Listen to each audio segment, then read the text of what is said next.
This morning we're in Esther chapter 4, verses 15 through 17. Then Esther sent this reply to Mordecai: "Go, gather together all the Jews who are in Susa and fast for me. Do not eat or drink for 3 days, night or day. I and my attendants will fast as you do as well. When this is done, I will go to the king, even though it is against the law, and if I perish, I perish." So Mordecai, verse 17, went away and carried all of Esther's instructions. This is the word of God for the people of God. Thanks be to God. Have you ever known someone who is too autonomous for their own good? Someone who's too autonomous for their own good. Think about that for just a minute. Maybe it's a high school classmate that comes to mind, or a coworker, maybe a roommate, or a parent, or sibling who pops into your mind when that question is posed. But then again, so long as we're just exploring options, the person whose name is on your birth certificate could also be who fits the bill. You could be the one who lives as though they don't need anyone for anything ever. I'm just laying these possibilities on the table as we begin, letting you know up front that this isn't about exhaling condemnation. Now, if the shoe fits, it's just appropriate that whoever it belongs to would be decent enough to wear it, of course. But I hope that in this moment, this morning, we can inhale a solution. And Mordecai is our guide. People who think, just so that we're clear, that they do not need anyone else are not instinctively more terrible than anyone else. They're just mistaken.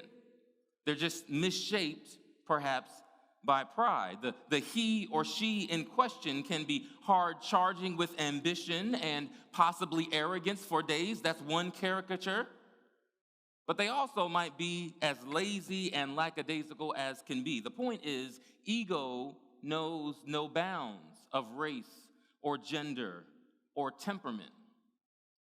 In 1 Corinthians chapter 12, Paul writes about many parts but one body, that we, the church, suffer and labor and rejoice together amid the mysterium tremendum of the Almighty, who cannot be copiously explained or contained, that even as we are fashioned by God with distinctive experiences, distinctive tasks, distinctive gifts, we yet fit perfectly together like a glove because of Christ. That would have been a good moment to shout. I'm just trying to help y'all out. If I'm the first to tell you before today, then that's okay. This is it. You cannot traverse this thing called life well by yourself. You can't do it. You can't do it well. You can't do it faithfully by yourself. And Christianity is not an entirely solo journey. Yes, I would agree, of course, there are aspects of it that are governed by and that demand you and you alone have an actual and visible and dependent relationship with God by grace through faith in Jesus Christ alone. But the totality of the experience inextricably encompasses other Christians playing a vital role in your life. And that direct sense of koinonia or community is not an optional accoutrement for transformation. No, you need to have other people in your life in order to grow in the ways that God intends. And without it, you will struggle. Without it, you will not get the growth and advancement spiritually that you need, or even in other aspects of your life. What I'm getting at is that you need a mentor. You need a mentor. As we know, Mordecai assumed responsibility for Esther upon the death of her parents. She has known no other steadfast guardianship in her life beyond him. But at that point, she is about to replace Vashti. Functionally, he's now her mentor. because her ongoing engagement with and deference to Mordecai, it's of her own volition. It's not anything to do with necessity. She was the queen.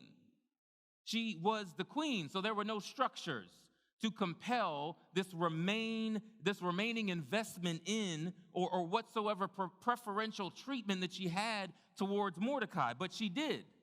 She did. Esther did. And it makes sense because Mordecai is the kind of guy, he's the kind of elder that you want around. He's the kind of person whose senior influence you need in your life. He's the kind of person you want in your corner on a good day, but especially on a bad one. When it seems like the world is against you and nothing is going right and the chips are down, you want a Mordecai in your life. Mordecai exhibited several characteristics that I think we should look for in mentors, so I just want to point out a few. Mordecai was a fighter. He was a fighter. Now, I know that may sound odd for some of you to hear a preacher say, but I think that maybe some of that is because we can have this mealy-mouthed, fear-driven, excessively contemplative, docile impression of Jesus from perhaps well-meaning, but incorrect Sunday school and vacation Bible school lessons or even sermons. The truth is that although he was peaceable, he was kind, he was careful, he was sensitive, Jesus was far from conflict averse. Whatever overtly or covertly, either way, he persisted for what was right in the face of struggle, in the face of fiery opposition and even danger. And we see that showing up in Mordecai's interactions with Haman, and how prior to that he helped save the king's life by reporting the assassination plans that he'd overheard when he was at the gate. Mordecai was nobody's pushover. He was nobody's pushover, and he wasn't that way for the highest, best reasons, and that's the kind of elder-led influence that you need in your life.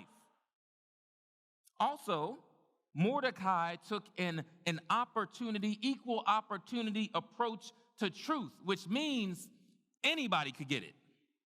He wasn't about to grovel or beg or kowtow or dance if he didn't hear music. He wasn't about to put on makeup over the content or the style by which he communicated what he knew reflected God's truth and God's heart for God's people, despite the costs, and the costs were many.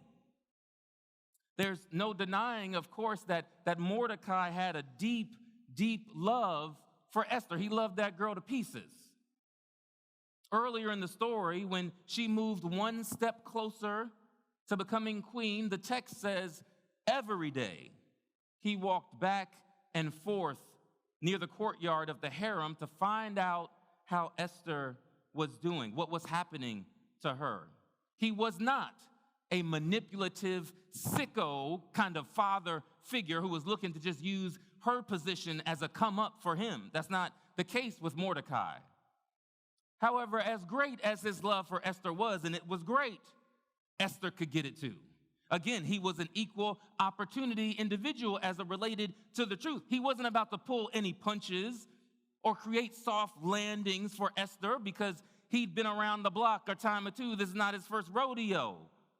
Mordecai understood that being a no-nonsense nurturer, you could call him, like he was, it positioned him to show someone like Esther how to accept hardship as a pathway for peace. Earlier in chapter 4, when she was still enjoying the plausible deniability and the distance of newfound privilege, removed from the struggle. Now she's removed from the people, still stuck in the secretive imposter syndrome of being Persian, even though she really is Jewish. She was, in that moment, Esther was part of the problem. She wasn't part of the solution.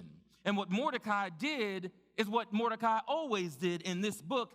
No matter who the audience was, Mordecai called it out. Again, I told you he's an equal opportunity person as it relates to the truth.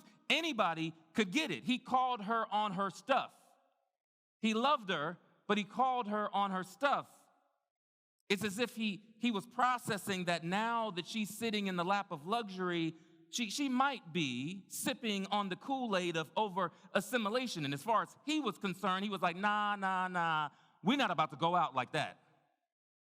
Remember, he rejected the clothes that she sent him. He was mourning in sackcloth and ashes. She inquired what was going on. She sent out some clothes, and he was like, nah, I don't need that. And he explained to her straight up, pulling no punches, verse 13, do not think, Esther, that because you are in the king's house, you alone will escape the fate of the Jews. He could have lost his life for saying that to the queen.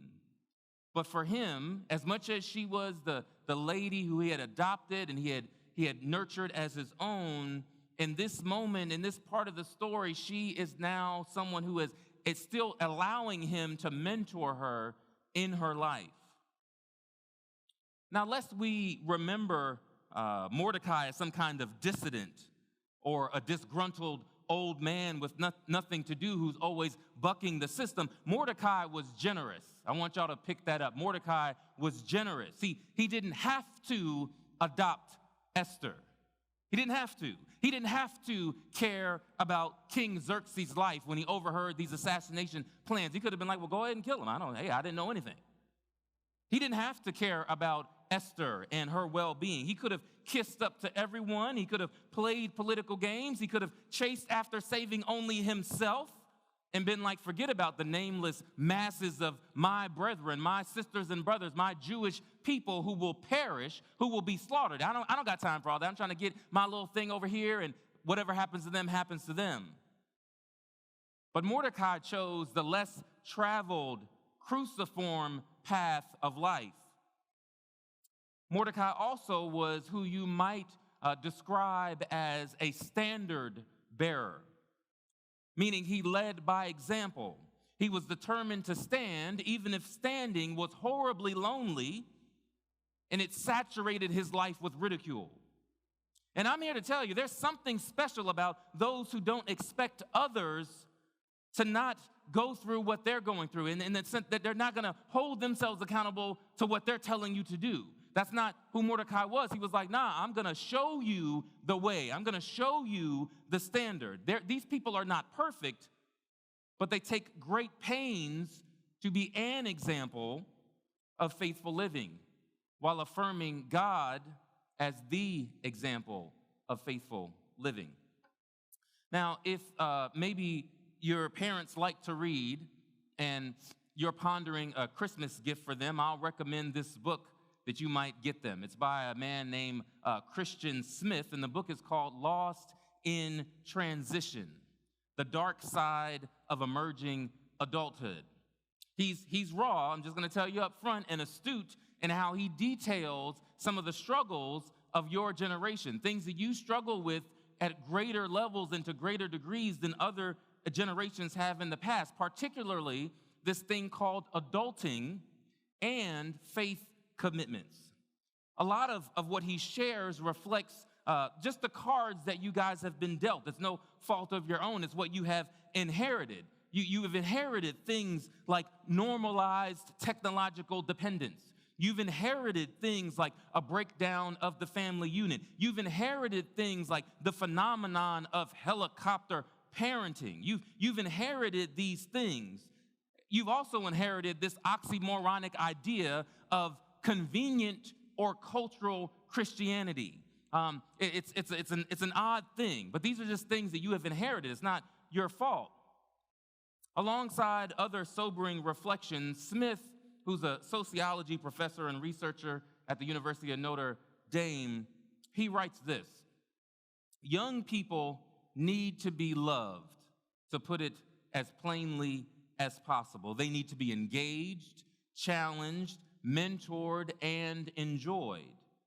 They, like every human being, he goes on to say, need to be appropriately cared for, no matter how autonomous and self-sufficient they may think they are. And Christian Smith is right. In verses 15 through 17, the text we have today, I wouldn't say that we see the student becoming the teacher, but we do see fruit from Esther's mentorship by Mordecai. For the first time, she's actually taking charge to advance a narrative and a goal in an independently conceived way, Esther is. Because this time, it wasn't the head eunuch. This time, it wasn't Mordecai. It wasn't someone else who told her what to do or suggested what to do. She approached Mordecai and said, hey, this is what I think we should do. Tell the people to fast and pray. And instead of him following, or her following him rather, she had the wherewithal to develop this thought on her own and execute it, which is something we haven't seen. But it's also something that represents this relationship she had with Mordecai. Selflessness, rooted in truth, bold, risky. These are all things that we see her getting for Mordecai, because she says, hey, if I perish, I perish. I think it's interesting that Esther displays this kind of moxie, this kind of determinative spirit and generous advocacy, because we see that she learned that from Mordecai.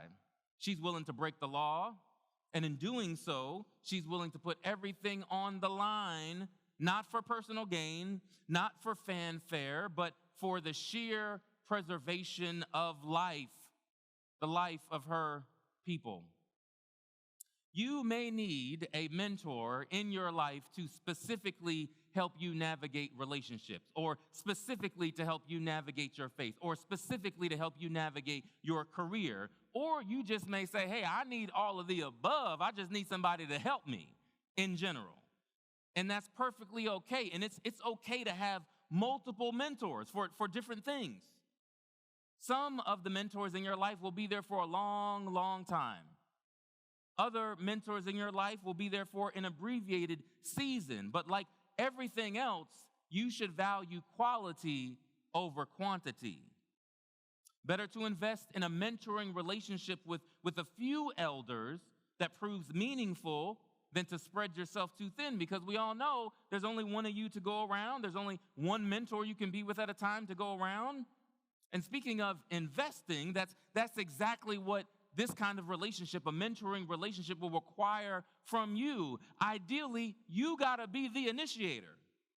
And this is it. This is what you can do. I'm helping you out this morning. You can just find someone who's an older, wise person who maybe meets some of these characteristics that we talked about that Mordecai had. You can approach them. You can get coffee, get to know them a little bit, and you can just say, hey, will you mentor me? It's okay. It's not like rocket science. You still need a dependable network, of course, of your own peers.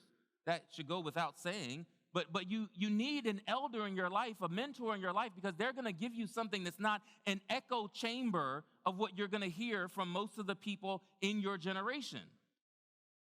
So let me give you this one last piece of counsel, and maybe it's obvious for something that you could keep in mind.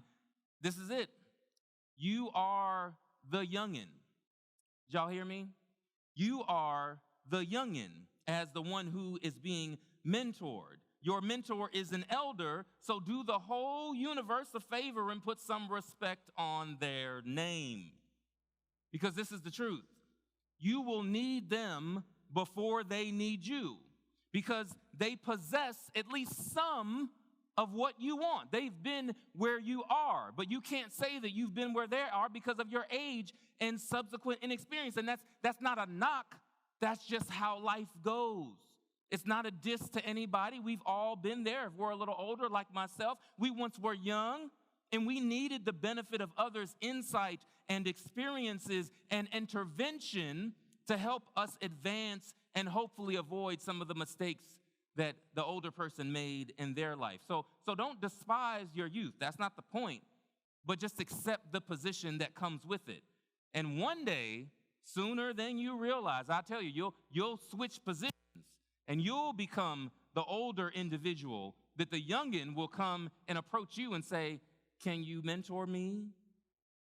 And then it will be an opportunity for you to pay forward all that which has been invested in you.